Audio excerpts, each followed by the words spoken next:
বিসমিল্লাহির রহমানির রহিম। বাংলাদেশ জাতীয়তাবাদী দল ময়মনসিংহ বিভাগীয় জনসভার সম্মানিত সভাপতি জনাব প্রধান অতিথি এবং সংগ্রামী নেতৃবৃন্দ, সবাইকে সালাম, আসসালামু আলাইকুম।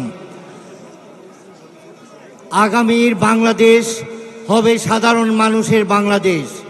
সেই বাংলাদেশ গড়তে গেলে জনাব তারেক রহমানের ৩১ দফা বাস্তবায়ন করতে হবে এবং বাংলাদেশ জাতীয়তাবাদী দল বিএনপিকে ক্ষমতায় আনতে হবে।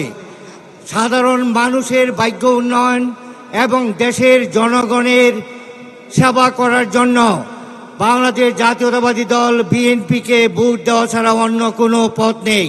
তাই সবার প্রতি আমার আহ্বান থাকবে, আমরা সবাই দানে শীষে ভোট দিয়ে বাংলাদেশ জাতীয়তাবাদী দল বিএনপিকে ক্ষমতায় আনব এবং দেশের স্বাধীনতা ও সার্বভৌমত্ব রক্ষায় নিয়োজিত থাকব।